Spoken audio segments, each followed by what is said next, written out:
Undefeated light heavyweight prospect Cody Brundage. What's going on, Cody? How's life right now for you? Great, man. Training full time. Just moved, so it was a little busy there for a couple weeks, but all settled in now.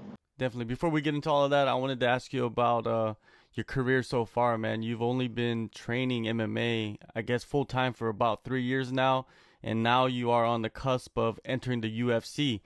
Did you envision that from the start?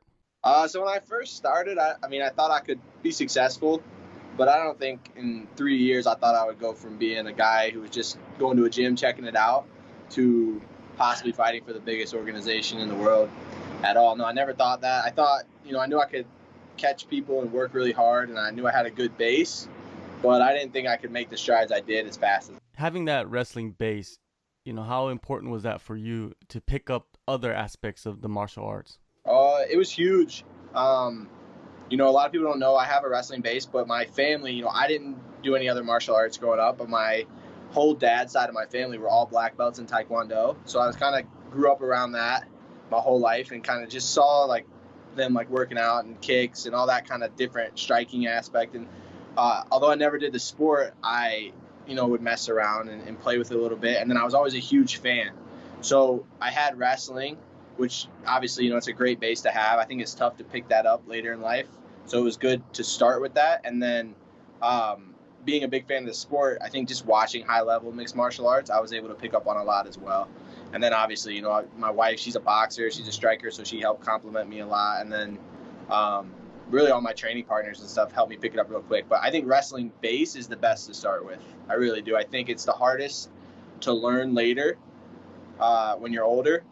So having it since I was 7 years old has been huge, I think, for me to kind of have, like we said, that quick rise. Yeah, the wrestling base, I feel like it is the best martial art to have in your back pocket when you're tired and you got to get gritty, right? For sure. I tell everyone, I'm like, no matter what, I could get clipped, I could be tired.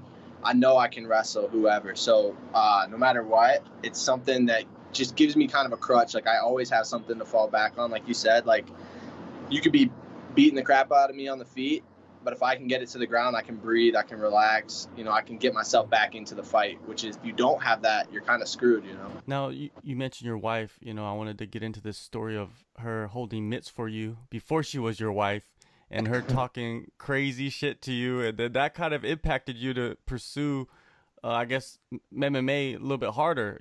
Give us that, recap of that story and how it impacted you and her impact. Yeah, so I showed up at the gym, and I didn't even know who she was at the time. I just knew that I love the sport, like I said, and I wanted to train. And I would show up early in the mornings. I was actually coaching wrestling about an hour and a half away from our gym at a D3 school called Olivet College. And I would show up at the gym at about 8 a.m. I would run mitt, hit the bag, do whatever. I was kind of on my own. There weren't a lot of people there. So I would just kind of I didn't know what I was doing, but I was like, well, I guess I'll hit the bag or move around, whatever. And then I would go to college wrestling practice an hour and a half away and then drive back to the gym at night for classes with other people. But one morning I showed up there and she was there. And I think she was supposed to have a private or something, but they didn't show. So she's like, I can hold mitts for you or whatever. And I'm like, who's this 130-pound girl going to hold mitts for me? I didn't even know who she is. Turns out, obviously, she's super credentialed fighter, but she's holding mitts and I'm hitting them. And I think I'm sick. And she's like, you're just not very good at this, huh? I'm like, what? I'm good. I'm sick. I can fight. I've been in some fights before. I'm like, I know how to fight. And she just was not having any of it. And so from there, obviously we got pretty close, and she just continued to work with me. Every morning we started working out. And it's funny, when we first started working together, she's like, you're going to be really good and you're going to owe me 2% for the rest of your life, is what she told me. She always said, you're going to owe me 2%. And it turns out now I owe her 100% because we're married. So it worked out pretty well for her. But yeah, it was a cool story. She took an interest in helping me be good right away. She always says, from the beginning, she thought I had the work ethic and I would have the ability to be successful. It turns out she was right. So I also saw that you're expecting a little one early next year, man. And congratulations, first of all. And does that change anything? Your perspective on just life overall, not just even fighting? I think I guess for fighting, you're supposed to be like, no, it doesn't change anything, blah, blah, but it does, man. It changes everything, I think a lot of people get in this sport to change their lives. I know I certainly have.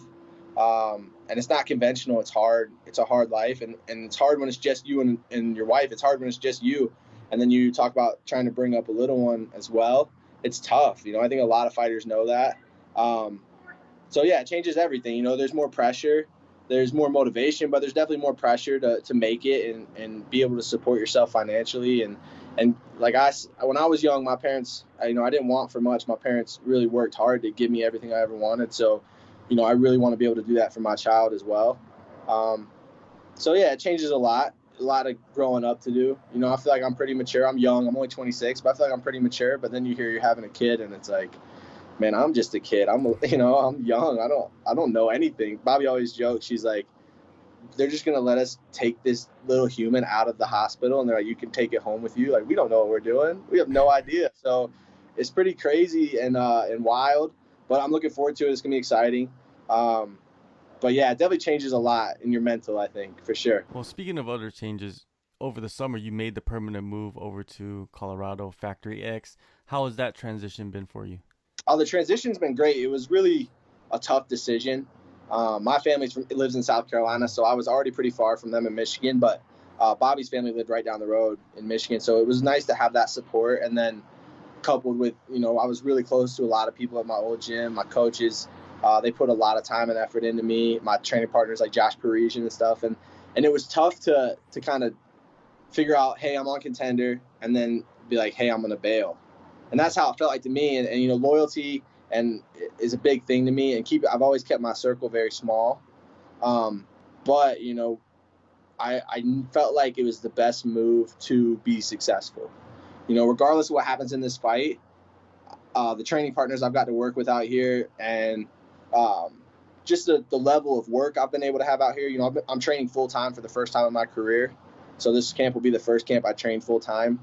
And I'm getting, it reminds me kind of those old college wrestling days where we're just grinding in there every day, and I'm taking my lumps. It was very rare at my old gym that I would take many lumps.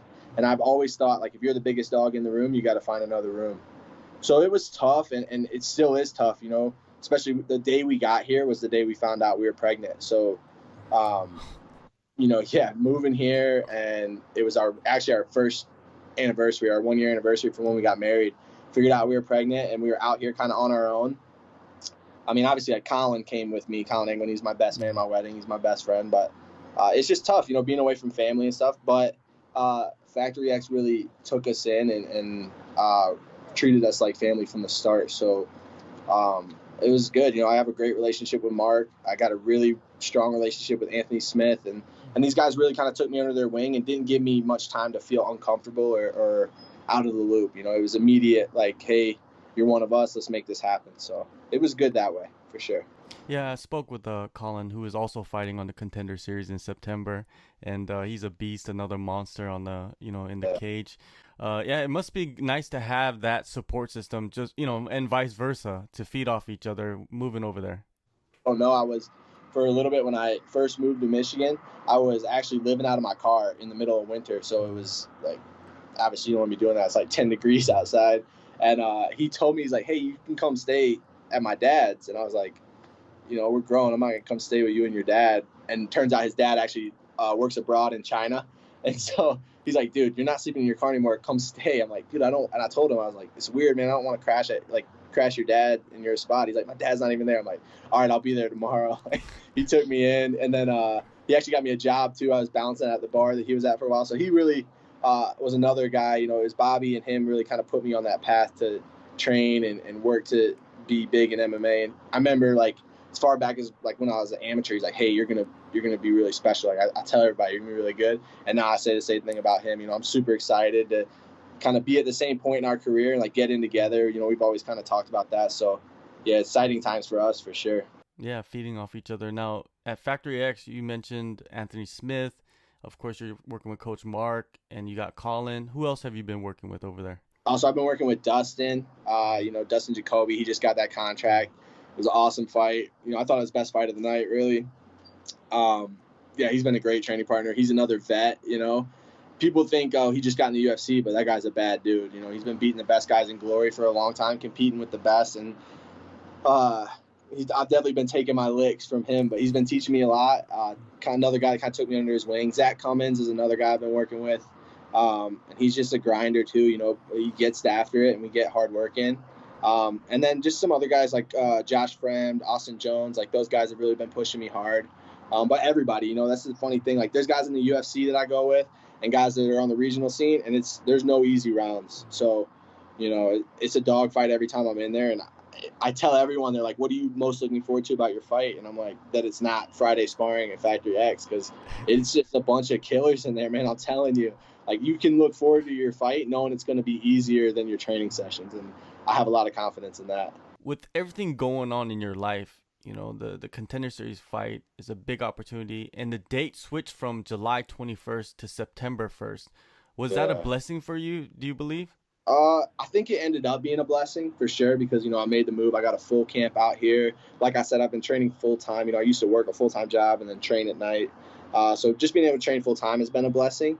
But I'm definitely a guy that wants to stay super active. Like if you go look at my history, I fought, I try to fight every 2 months. I'm always fighting, always taking short notice fights. I think it's because in wrestling, you wrestle 40 times a year. So it's weird for me to sit on the sideline. And I remember when I got offered this fight, my management company, Jason House, called me. He's like, "Hey, we got this fight. It's in July." And I think he called me in March, maybe April. And I was like, I don't know, dude. I don't want to wait 4 months. You know what I mean? And then it ended up being, now it's in September. So it has been almost 7 months since my last fight. And I think it's huge because the amount, 7 months is almost a quarter of my whole career. So to be able to train that much time, the improvements obviously are going to be pretty drastic. And the change of scenery, obviously, you're going to change a lot of your game. So it's been good. It's been tough kind of not competing. But I guess with COVID and everything, it would have been that way anyway. But yeah, I'm excited because there have been so many changes in 7 months. I think sometimes if you've been in the game a long time, it's tough to improve or tough to make changes. I'm so new to the sport that, I'm kind of just like a sponge. I pick up everything from everybody, and I just want to get better. So it's definitely been a blessing in that way, and I'm hungrier than ever to get in there again. So Definitely. Well, you got William Knight, man. I know you're a guy that likes to study film. What do you see? What is your breakdown? I think he's really good, man. I think he beats a lot of people before they get in the cage with him. I'm a pretty confident guy, so I don't think that's necessarily going to be the case with me. But I think, he stays in shape. He's strong. He has power. He's pretty explosive for a bigger guy.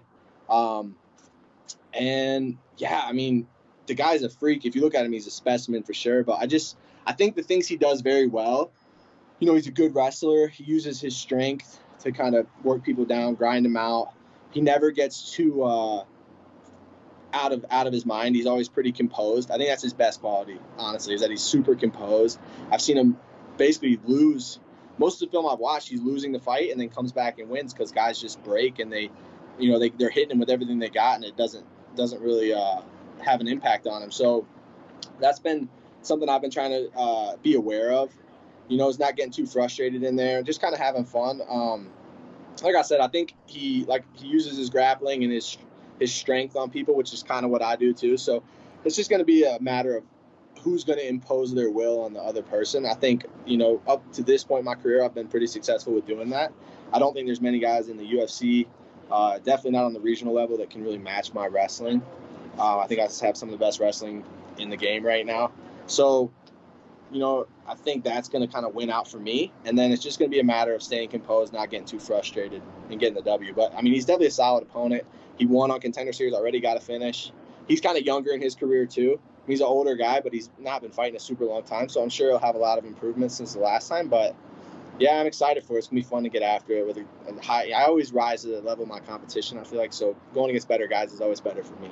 Yeah, in his first appearance, he got a developmental deal out of it, and then he actually lost after that, and now he's coming in his second chance at the Contender Series. Do you feel like that kind of plays, I guess, in your favor, that the pressure, that he faces entering this fight against you? Yes and no. I think it plays a role in my favor that if I go out there and finish this guy, I tell everyone, like, if this guy finished me, he would get a contract. So if I go out there and finish him, I expect a contract. In terms of, does he have a lot more pressure? No, I think we have the same amount of pressure because we're both competing for the same thing. I'm the best guy he's ever fought. He's one of the better guys I've ever fought. I joke. I still think my hardest fight ever was as an amateur. I fought Dalton Rosa, and I mean, you look at what that guy's doing on the Bellator scene. Like, he's killing people, and he's a super legit prospect as well.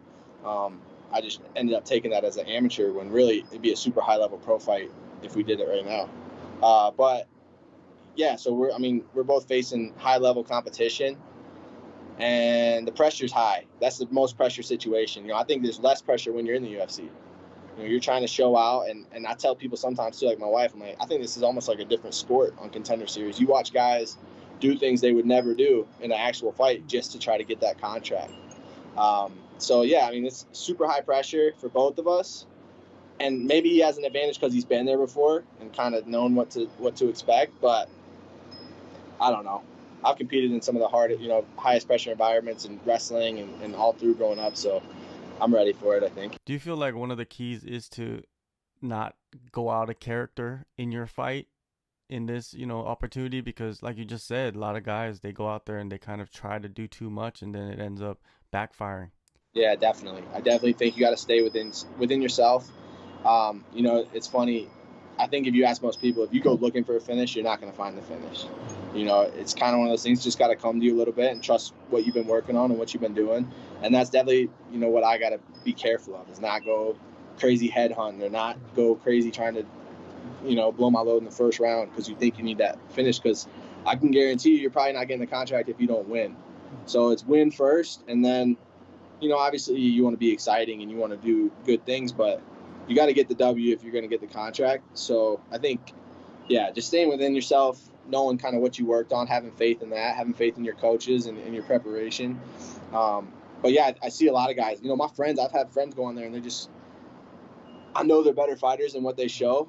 And I've never been there, so I don't know, but I assume, it's easy to have an adrenaline dump in a situation like that. It's easy to think, oh, I got to go crazy right here and finish. I also watched Dustin do it. Luckily, he got the contract, but at the end of that second round, he was so close to the finish, he goes nuts and blows his whole load in the third round. He didn't have much left. And in a normal UFC fight, he would just finish him in the third. He'd come, you know what I mean? But this is such a different environment that, yeah, you got to stay within yourself, and you got to stay kind of focused on getting that W first, I think. All right, one last thing. There's many different types of competitors in this sport, individuals. Would you consider yourself more of a martial artist or a prize fighter? I knew you were going to ask me this. I've been watching all your interviews. I see you ask everybody. It's tough. I don't think I make enough money yet to consider myself a prize fighter. And like I said, I had that side of my family that grew up all in Taekwondo and stuff. And that's kind of what I consider martial arts is, the bowing and the respect and the creed. So I don't really have that either. I just think I'm a competitor. I think once I start making money, I'll be a prize fighter, I don't make enough money yet to consider myself a prize fighter yet. But I definitely don't think I'm a martial artist. I think that's more like Bruce Lee and philosophy and it's all that stuff kind of combined, which is cool. That's just not me.